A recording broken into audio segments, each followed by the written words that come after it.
তাহলে র পুর বারিক পড়ার নিয়মাবলী আমরা কালকে পড়ছি কিছুটা। র কত প্রকার? র কত প্রকার? দুই প্রকার। র কয় প্রকার? দুই প্রকার। পুর মোটা বা বারিক পাতলা। পুর মোটা বা বারিক পাতলা। এক নম্বর পুর মোটা, দুই নম্বর বারিক পাতলা। র কত প্রকার? আওয়াজ দিতে হবে। র কত প্রকার? এই আওয়াজ দিই নাই, পড়া হয় নাই। কয় সাত প্রকার। বা সাত প্রকার, দুই প্রকার, তাই তো উল্টি শেষ হয় না। র কত প্রকার?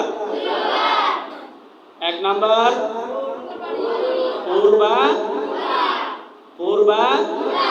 মোটা। পুর বা মোটা।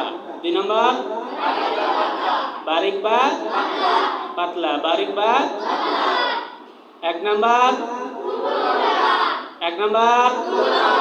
দুই নম্বর এক নম্বর দুই নম্বর এক নম্বর দুই নম্বর। শুরুতে আমরা যদি ভালো করে না পড়ি, শেষে যেয়ে তো পারবো না।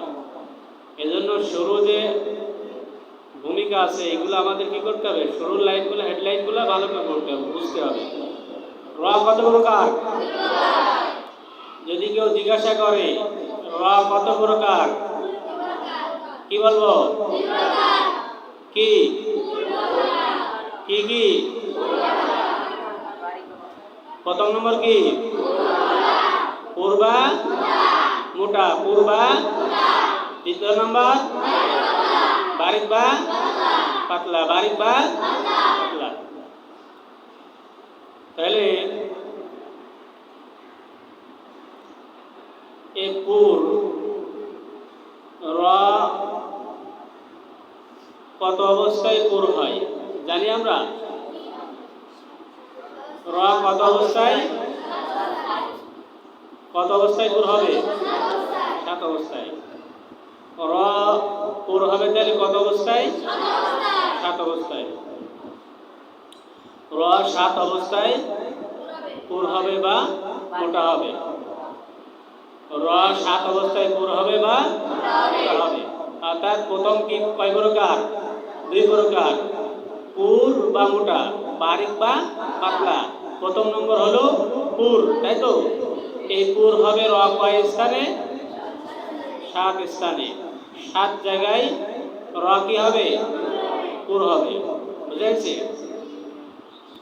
তাহলে প্রথম নম্বর কি? প্রথম নম্বর কি? পুর বা